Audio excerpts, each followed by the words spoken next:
Hello guys, मेरा नाम है विजय और आप देखें मेरा यूट्यूब चैनल इन्फोबिट विजय। तो इस वीडियो से गाइस हम एक नई सीरीज स्टार्ट करेंगे जो कि होगी हमारी एक म्यूजिक प्लेयर एप्लीकेशन, जिसको हम बिल्ड करेंगे by using Java language. So let's get start with this video. तो सबसे पहले आप देख सकते हो कि मैंने यहाँ पे पहले से एक नया प्रोजेक्ट क्रिएट कर रखा है। तो मैंने इस प्रोजेक्ट का नाम दिया है म्यूजिक प्लेयर ऐप। तो जब आप एक एम्प्टी एक्टिविटी प्रोजेक्ट क्रिएट करते हो तो आपको दो फाइल्स मिलती है, एक होती है एक्टिविटी मेन डॉट एक्सएमएल और एक होती है आपकी मेन एक्टिविटी डॉट जावा, जिसके अंदर आप कोडिंग प्रोसेस को कंप्लीट करते हैं। तो सबसे पहले मैं यहाँ पे इस डायरेक्टरी को एक्सपेंड करता हूँ और यहाँ पे मैं अपने ड्रॉवर डायरेक्टरी के अंदर कुछ एसेट्स को पेस्ट करूंगा। हम कुछ ग्राफिकल एसेट्स का यूज करेंगे जिनकी एक्सटेंशन डॉट एक्सएमएल है, और एक हम हेडफोन की इमेज का यूज करेंगे जो कि कुछ इस तरीके की दिखती है, जो कि एक वेक्टर इमेज है जो कि मैंने पीएनजी में सेव कर रखे। तो इन सभी एसेट्स का हम यूज करेंगे। तो जिस तरह की जो प्ले पॉज बटन होते हैं, सर्च बटन है, सेटिंग्स है, स्किप नेक्स्ट, प्रीवियस, तो ये सारे हम आइकन्स का यूज करेंगे। तो आते हैं वापस एंड्रॉइड स्टूडियो में और यहाँ पे आके मैं सभी को पेस्ट कर देता हूँ। So right click it, paste it and then make sure कि आप इसे पेस्ट करें अपनी ड्राइवर डायरेक्टरी के अंदर। देन सिंपली क्लिक करते हैं okay and simply okay. Now you can see all the assets are inside the driver directory. इसको मैं क्लोज कर देता हूँ। देन गाइस सबसे पहले मैं यहाँ पे कुछ पैकेजेस क्रिएट करता हूँ। सो राइट क्लिक करता हूँ, जाता हूँ न्यू पे एंड देन यहाँ पे मैं एक नया पैकेज बनाता हूँ। इसको मैं नाम दे देता हूँ लाइक डेटाबेस, या फिर आप डीबी भी लिख सकते हैं शॉर्ट में। तो मैं इसे कैपिटल डीबी यहाँ पे नाम दे देता हूँ। तो इसमें गाइस डेटाबेस की जरूरत इसलिए पड़ी है क्योंकि हम जो भी लिस्ट ऑफ सॉन्ग्स है उनको हम डिस्प्ले करेंगे लिस्ट व्यू के अंदर, मींस जो हमारी इंटरनल स्टोरेज के अंदर होंगे। देन हम यूजर को ऑप्शन अलाउ करेंगे कि यूजर कोई भी सॉन्ग को फेवरेट लिस्ट के अंदर डाल सकता है। देन उस लिस्ट को सेव करने के लिए हमारे को डेटाबेस की जरूरत पड़ेगी। सो दैट इज रीजन कि मैं यहाँ पे डेटाबेस का कंसेप्ट भी यूज कर रहा हूँ। देन मैं एक और यहाँ पे पैकेज क्रिएट करता हूँ जो कि होगा एक और न्यू पैकेज। इसको मैं नाम देता हूँ लाइक मॉडल। तो यहाँ पे मैं इसको नाम देता हूँ मॉडल, जिसके अंदर मेरी डेटा क्लास होगी। तो इसके अंदर मैं एक नई क्लास क्रिएट करता हूँ, जाता हूँ न्यू पे एंड देन यहाँ पे मैं जावा क्लास सेलेक्ट करता हूँ। इसको मैं नाम देता हूँ songs list and simply hit करता हूँ ओके। देन आप देख सकते हैं हमारी ये डेटा क्लास यहाँ पे क्रिएट हो चुकी है। तो इसके अंदर मैं कुछ वेरिएबल्स डिफाइन करूंगा एंड देन कंस्ट्रक्टर, और उसके बाद हमारे को गेटर्स की जरूरत पड़ेगी so that we can use the data. तो सबसे पहले मैं यहाँ पे क्रिएट करता हूँ लाइक प्राइवेट एक वेरिएबल जो कि होगा स्ट्रिंग टाइप का। तो प्राइवेट में यहाँ पे एक्सेस स्पेसिफायर स्पेसिफाई कर दिया मैंने। देन उसके बाद यहाँ पे मैं स्पेसिफाई करता हूँ स्ट्रिंग एंड देन आपको अब यहाँ पे अपनी वेरिएबल का नाम देना है। तो मैं यहाँ पे देता हूँ टाइटल। देन उसके बाद उसको टर्मिनेट कर देता हूँ। देन अगेन मैं यहाँ पे प्राइवेट स्पेसिफाई करता हूँ। देन एक और बार मैं यहाँ पे स्ट्रिंग, तो स्ट्रिंग में यहाँ पे स्पेसिफाई करता हूँ। देन इसको मैं नाम देता हूँ सब टाइटल, क्योंकि जो हमारा सॉन्ग होगा उसका एक टाइटल हम डिस्प्ले कराना चाहते हैं जो कि सॉन्ग का मेन टाइटल होगा। एंड देन उसके बाद उसको सब टाइटल, जैसे कि सॉन्ग जैसे कभी कभार कहते हैं सॉन्ग का मेन कंपनी का नाम होता है जैसे टी सीरीज, देन वो सॉन्ग किसने गाया है, कभी कभार इस तरीके से सॉन्ग की जो MP3 फाइल है उस पे ये पर्टिकुलर चीज प्रोवाइड होती है। देन उसके बाद मेरे को यहाँ पे एक और वेरिएबल की जरूरत होगी जो कि होगा पाथ। तो पाथ वेरिएबल की जरूरत इसलिए कि एक्चुअली में हमारे जो सॉन्ग है वो कहाँ पे एग्जिस्ट करता है, तो वो हम इसी पर्टिकुलर वेरिएबल के अंदर स्टोर करेंगे। देन उसके बाद मुझे कंस्ट्रक्टर की जरूरत है, तो मैं वापस जनरेट पे क्लिक करता हूँ और देन यहाँ पे कंस्ट्रक्टर पे क्लिक करता हूँ और तीनों ही वेरिएबल्स को सिलेक्ट करता हूँ जो कि डेटा मेंबर है, जिन्हें मेंबर डेटा भी कह सकते, और सिंपली क्लिक करता हूँ ओके पे। देन आप देख सकते हैं यहाँ पे हमारा एक सॉन्ग लिस्ट टाइप का कंस्ट्रक्टर क्रिएट हो चुका है जो कि पब्लिक कंस्ट्रक्टर है, क्योंकि हमें इसे आउटसाइड दी अदर क्लासेस में एक्सपोज करना होगा, मींस इसको हम यूज करेंगे। एंड इनसाइड दैट आप देख सकते हैं इसके अंदर 3 पैरामीटर्स डिफाइन हो चुके हैं। तो एक तरीके का पैरामीटराइज्ड कंस्ट्रक्टर हमने डिफाइन कर दिया है। With the help of this keyword हमने इनके अंदर वैल्यूज को भी इनिशियलाइज कर दिया है। देन आप देख सकते हैं यहाँ पे वार्निंग आ रही है। द रीजन फॉर दैट कि अभी ये एक्चुअली में यूज नहीं हुई है, नेवर एक्सेस की, आपको यहाँ पे देख सकते हैं वार्निंग आ रही है, but don't worry, we actually going to use it. अब गाइस यहाँ पे हमारे को गेटर्स भी क्रिएट करने होंगे। अब यहाँ पे हम सेटर्स नहीं क्रिएट करेंगे क्योंकि हम डेटा कहीं से फेच नहीं कर रहे हैं ऑनलाइन, जैसे कि हम सॉन्ग लिस्ट कहीं इंटरनेट से फेच नहीं कर रहे हैं, हम सीधा इसको फेच कर रहे हैं हमारे पर्टिकुलर इंटरनल स्टोरेज के अंदर से, तो वो ऑलरेडी एग्जिस्ट करता है। तो हमारे को सिंपल गेटर्स की जरूरत पड़ेगी। तो सिंपली वापस से मैं जनरेट पे क्लिक करता हूँ और देन यहाँ पे मैं सिलेक्ट करता हूँ गेटर, और देन इसके बाद वापस आपको तीनों के तीनों सिलेक्ट करने हैं और उसके बाद आपको क्लिक करना है ओके पे। देन आप देख सकते हैं यहाँ पे आपको तीनों के तीनों मेथड्स मिल चुके हैं जो कि गेट टाइटल, गेट पाथ और गेट सब टाइटल। देन इसके बाद अब हमारी ये जो डेटा क्लास है ये पूरी हो चुकी है, यानी जैसे कि हमारा टाइटल और सब टाइटल डिस्प्ले होगा और सॉन्ग का पाथ, तो जैसे हम इस पाथ को हम पास करेंगे हमारी मेन एक्टिविटी को, सो दैट कि हम अपनी जो एप्लीकेशन है उसके अंदर म्यूजिक को प्ले कर सके या फिर सॉन्ग को। जिसके बाद मैं इस क्लास को क्लोज कर देता हूँ एंड देन वापस मैं प्रोजेक्ट टैब पे क्लिक करता हूँ। देन यहाँ पे मैं मेन एक्टिविटी को भी क्लोज कर देता हूँ और यहाँ पे आते हैं वापस हमारे डीबी के अंदर, डीबी पे राइट क्लिक करते हैं, जाते हैं न्यू पे और यहाँ पे हम एक और जावा क्लास क्रिएट करते हैं।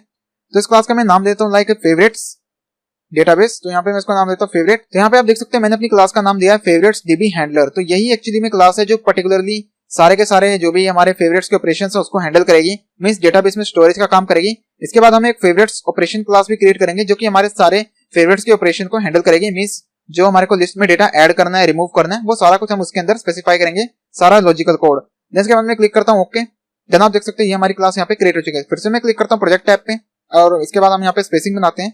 देन यहाँ पे अगर आप देखें तो इस क्लास के अंदर हमारे को कुछ वेरिएबल्स क्रिएट करने होंगे। तो सबसे पहले हमारे को एक स्टैटिक वेरिएबल क्रिएट करना है जो कि होगा प्राइवेट टाइप का static, then final and then यहाँ पे इसको होगा टाइप स्ट्रिंग। तो आप समझिएगा कि क्या ऑप्शन में वेरिएबल में क्रिएट करूंगा। तो ये होगा डेटाबेस नेम। तो यहाँ पे मैं इसको स्पेसिफाई कर देता हूँ डेटाबेस एंड देन आपको यहाँ पे अंडरस्कोर स्पेसिफाई करना है, database name equals to, and then आपको यहाँ पे अपनी डेटाबेस का नाम स्पेसिफाई करना है। तो मैं यहाँ पे इसको नाम देता हूँ फेवरेट्स, तो favorites.db, और यहाँ पे आपको एक्सटेंशन भी स्पेसिफाई करनी है। देन इसके बाद उसको टर्मिनेट कर देना है।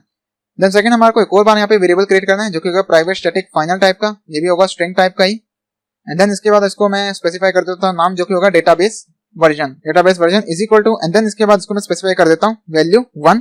तो यहाँ पे एक्चुअली में इसको मेरे को इंटीजर करना है क्योंकि वर्जन नेम जो होता है वो एक्चुअली में इंटीजर होता है, मींस जो वर्जन होते हैं वो हम एक्चुअली में इंटीजर वैल्यू में स्टोर करते हैं। देन इसके बाद अब हमारे यहाँ पे बंच ऑफ वेरिएबल्स डिफाइन करने, तो फिर से मैं यहाँ पे PSF टाइप करता हूँ, short for the public static final string, तो PSFS जो कि शॉर्ट है for the public static final string. And then इसके बाद यहाँ पे मैं स्पेसिफाई करता हूँ वेरिएबल नेम जो कि होगा table songs is equal to, and then इसके बाद यहाँ पे मैं स्पेसिफाई कर देता हूँ फेवरेट्स, यहाँ पे मैंने स्पेसिफाई कर दिया फेवरेट्स। देन इसके बाद इसको मैं कर देता हूँ टर्मिनेट। देन इसी को मैं दोबारा से एक बार डुप्लीकेट करता हूँ और यहाँ पे इसका नेम में चेंज कर देता हूँ जो कि होगा कॉलम आईडी अंडरस्कोर, देन आपको यहाँ पे स्पेसिफाई करना है आईडी, एंड देन इसके बाद आपको इसके अंदर वैल्यू इनिशियलाइज करनी जो कि होगी सॉन्ग आईडी। देन अगेन मैं इसको करता हूँ डुप्लीकेट, तो ये होगा हमारा कॉलम टाइटल, तो यहाँ पे मैं स्पेसिफाई कर देता हूँ टाइटल, मींस जो एक्चुअली में टाइटल डिस्प्ले कराएगा, तो यहाँ पे स्पेसिफाई कर देते हैं टाइटल। क्या फिर से मैं इसको करता हूँ एक और बार डुप्लीकेट, और देन यहाँ पे मैं स्पेसिफाई करता हूँ सब टाइटल, और यहाँ पे भी हमारे को स्पेसिफाई करनी है वैल्यू जो कि होगी सब टाइटल। तो सारे कॉन्स्टेंट्स हैं जो कि यूज होंगे हमारे टेबल क्रिएशन के अंदर। अभी मैं कॉलम के यहाँ पे पर्टिकुलर कॉन्स्टेंट डिफाइन कर रहा हूँ सो दैट कि हम कोई टाइपो ना कर दे वाइल जब क्रिएटिंग द टेबल, जब हम टेबल क्रिएट करेंगे। और यहाँ पे हमारा जो लास्ट है वो है पाथ, एंड देन इसके बाद यहाँ पे भी हम स्पेसिफाई कर देंगे वैल्यू जो कि होगा सॉन्ग पाथ। ओके, तो अब हमारे कॉलम्स हो चुके हैं क्रिएट, तो इन कॉलम्स का हम यूज करके टेबल को क्रिएट करेंगे। Then guys please pay attention, क्योंकि अगर आपने यहाँ पे कोई मिस्टेक करी देन आपका डेफिनेटली जो एप्लीकेशन है वो वर्क नहीं करेगा। तो यहाँ पे मैंने स्पेसिफाई कर रखा है प्राइवेट स्टैटिक फाइनल स्ट्रिंग, और यहाँ पे मैं फिर से स्पेसिफाई करता हूँ स्ट्रिंग वैल्यू, तो हमारी ये स्ट्रिंग वैल्यू। देन इसके बाद मैं स्पेस स्पेसिफाई करता हूँ, देन यहाँ पे स्पेसिफाई करते हैं टेबल अंडरस्कोर, एंड देन यहाँ पे टेबल क्रिएट। तो यहाँ पे मैंने वेरिएबल का नाम स्पेसिफाई कर दिया टेबल क्रिएट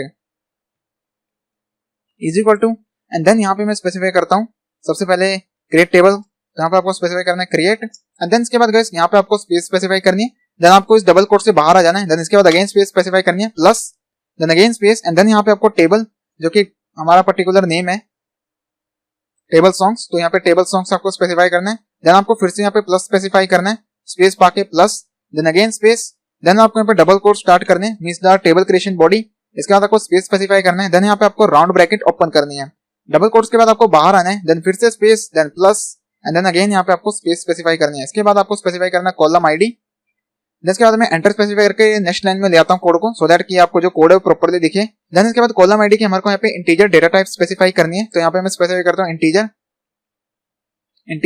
एंड देन इसके बाद यहाँ पे मैं स्पेसिफाई करूंगा comma, so that we can separate it for the next column, and then इसके बाद आपको स्पेसिफाई करनी है स्पेस, और इंटीजर से पहले भी आपको स्पेस स्पेसिफाई करनी है। इसके बाद आपको यहाँ पे बाहर आना है डबल कोट से, फिर से स्पेस, देन उसके बाद आपको प्लस स्पेसिफाई करना है, देन उसके बाद यहाँ पे हम स्पेसिफाई करेंगे कॉलम, तो आपको यहाँ पे स्पेसिफाई करना है कॉलम जो कि होगा हमारा टाइटल, तो मेक श्योर आप करेक्ट वाला यूज करें जो कि होगा column title, then plus, then उसके बाद फिर से हमारे को रिटर्न टाइप स्पेसिफाई करनी है, तो यहाँ पे स्पेस, देन टेक्स्ट, देन फिर से comma, then again space, and then इसके बाद फिर से स्पेस, देन अगेन प्लस करते हैं, देन स्पेस, देन यहाँ पे फिर से मैं करता हूँ कॉलम सब टाइटल।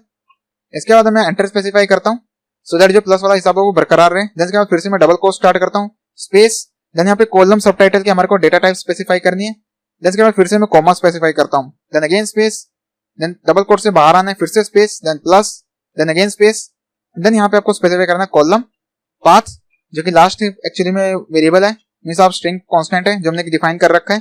देन इसके बाद हम यहाँ पे फिर से प्लस स्पेसिफाई करेंगे, then again space, then double quote, then again space, then यहाँ पे हम स्पेसिफाई करेंगे टेक्स्ट जो कि इसकी रिटर्न टाइप होगी। और यहाँ पे जो कॉलम पाथ है ये मैं एक्चुअली में यहाँ पे प्राइमरी कीज को स्पेसिफाई कर रहा हूँ सो दैट कि ये यूनिक रहे, दो एक्चुअली में एग्जिस्टेंस ना आ जाए प्राइमरी, एंड देन इसके बाद आपको यहाँ पे स्पेसिफाई करना है प्राइमरी की। देन गाइस आपको यहाँ पे फिर से स्पेस स्पेसिफाई करना है, अब आपको यहाँ पे कॉमा स्पेसिफाई नहीं करना क्योंकि ये लास्ट कॉलम है हमारे डेटाबेस टेबल का, दैट इज द रीजन कि हम सिंपल यहाँ पे कॉमा स्पेसिफाई नहीं करें। देन यहाँ पे आपको प्लस स्पेसिफाई करना है, देन अगेन स्पेस, और देन यहाँ पे डबल कोट्स ओपन करने हैं, और यहाँ पे आपको अपनी ब्रैकेट को क्लोज करना है, देन अगेन यहाँ पे आपको बाहर आ जाना है और इस पूरी स्टेटमेंट को आपको टर्मिनेट कर देना है। तो ये हमारी पूरी की पूरी टेबल क्रिएशन कमांड है जिसके अंदर हम अपने फेवरेट्स जो भी हमारा सॉन्ग होगा उसको हम स्टोर करेंगे with their respective ID, title, subtitle and path. तो पाथ को मैंने यहाँ पे यूनिक कर रखा है। देन इसके बाद हमारे यहाँ पे कंस्ट्रक्टर को क्रिएट करना होगा, तो राइट क्लिक करते हैं, जनरेट पे जाते हैं और यहाँ पे कंस्ट्रक्टर को सिलेक्ट करते हैं। देन आप देख सकते हैं यहाँ पे एक एम्प्टी कंस्ट्रक्टर आ चुका है। अब इसके अंदर हमारे को स्पेसिफाई करनी है कंटेक्स्ट, यहाँ पे मैं कंटेक्स्ट स्पेसिफाई करता हूँ और देन यहाँ पे कंटेक्स्ट, इसके अंदर अब हम कॉल करेंगे सुपर, एंड देन यहाँ पे सुपर में सबसे पहले भेजना होगा कंटेक्स्ट, देन कॉमा स्पेसिफाई करते हैं, देन डेटाबेस नेम, देन फिर से कॉमा स्पेसिफाई करते हैं, देन यहाँ पे फैक्ट्री जो होता है पैरामीटर्स उनको नल स्पेसिफाई करते हैं और देन यहाँ पे भेजते हैं डेटाबेस वर्जन। तो अगर आप बेसिक्स ऑफ एसक्यूएलआइट से फेमिलियर हैं, सो गाइस यहाँ पे आप देख सकते हैं ये हमें एरर प्रोवाइड कर रहा है। द रीजन फॉर दैट क्योंकि हमने एक्सटेंड नहीं किया अभी तक एसक्यूएलआइट हेल्पर क्लास को, तो एक्सटेंड करते हैं और यहाँ पे हम एक्सटेंड करते हैं एसक्यूएलआइट। तो एसक्यूएलआइट ओपन हेल्पर क्लास को आपको एक्सटेंड करना है। देन जैसे आप इसको एक्सटेंड करते हैं देन आपको यहाँ पे इंप्लीमेंट करना है और यहाँ पे जो दो मेथड होते हैं ऑन क्रिएट एंड अपग्रेड, उनको आपको ओवरराइड करना होता है। देन आप देख सकते हैं यहाँ पे एरर जा चुका है। Now inside the on create अब आपको यहाँ पे अपने डेटाबेस की एग्जीक्यूशन कमांड लिखनी होती है। तो यहाँ पे मैं लिखता हूँ डीबी, देन ये हमारा डेटाबेस का ऑब्जेक्ट है तो इसको मैं यहाँ पे डीबी नाम दे देता हूँ, डेटाबेस शॉर्ट, यहाँ पे डीबी। इसके बाद हम इस मेथड के अंदर आते हैं, देन डीबी डॉट और यहाँ पे मैं मेथड को कॉल करता हूँ execxql। तो यहाँ पे इस पर्टिकुलर लाइन से हमारा टेबल क्रिएट हो जाएगा। देन इसके बाद आते हैं ऑन अपग्रेड के अंदर, तो यहाँ पे हमारे को फिर से एक क्वेरी लिखनी है। देन पहले मैं कॉल करता हूँ डीबी डॉट execSQL मेथड, तो यहाँ पे डीबी आपको स्पेसिफाई करना है। तो यहाँ पे सबसे पहले मैं पैरामीटर चेंज कर देता हूँ डीबी, सो दैट कि शॉर्ट में सही रहे, एसक्यूएलआइट डेटाबेस ना रखना पड़े मुझे पूरा का पूरा। देन इसके बाद सबसे पहले अगर टेबल एग्जिस्ट करता है तो ड्रॉप करते हैं पहले वाला table, drop table if exist. यहाँ पे मैंने टेबल को ड्रॉप किया। देन इसके बाद आपको स्पेस स्पेसिफाई करना है, देन इसके बाद आपको स्पेस, देन अगेन यहाँ पे आपको प्लस करना है, देन टेबल नेम। तो यहाँ पे टेबल का जो सॉन्ग्स है वो एक्चुअली हमारे टेबल का नेम स्टोर कर रखा है उसमें। इसके बाद अब आपको फिर से db.execSQL को यूज करना है एंड देन यहाँ पे आपको स्पेसिफाई करना है टेबल क्रिएट कमांड को, क्योंकि पहले वाला जो टेबल है वो एक्चुअली में ड्रॉप होएगा, उसके बाद फिर नया टेबल क्रिएट होगा अगर हमारे को डेटाबेस में हमने कोई भी चेंजेस करी है और साथ के साथ हमारे को वर्जन नेम भी इंक्रीज करना होता है, मींस वर्जन नंबर भी इंक्रीज करना होता है। सो गाइस ये हमारा हो चुका है पर्टिकुलर टेम्पलेट तैयार for the storing of the data which is actually a favourite list. तो अगर आपको अपनी फेवरेट लिस्ट बनानी है तो उसके लिए हमने यहाँ पे टेम्पलेट को स्टोर कर दिया है। So guys that's it for this video. अब नेक्स्ट वीडियो में हम स्टार्ट करेंगे फेवरेट्स ऑपरेशन क्लास को क्रिएट करना और उसके बाद हम डिजाइनिंग को स्टार्ट करेंगे। तो डिजाइनिंग थोड़ी लंबी रहेगी क्योंकि एप्लीकेशन का जो लेआउट है वो थोड़ा सा कॉम्प्लिकेटेड है, क्योंकि मटेरियल डिजाइन को हम फॉलो कर रहे हैं। सो उसके लिए हमारे को थोड़ा सा टाइम लगाना पड़ेगा डिजाइन के लिए, बट उसके बाद फिर हम स्टार्ट करेंगे process of the songs fetching. So guys I hope आपको वीडियो अच्छी लगी। अगर आपको वीडियो अच्छी लगी तो जरूर लाइक करें, शेयर करें दोस्तों के साथ। चैनल पे नए तो चैनल को सब्सक्राइब भी कर लीजिएगा, बेल आइकन भी दबा लेना ताकि सबसे पहले आपको नोटिफिकेशन मिल जाए जैसे ही मैं नई वीडियो अपलोड करता हूं। So thank you for watching guys, see you in the next video.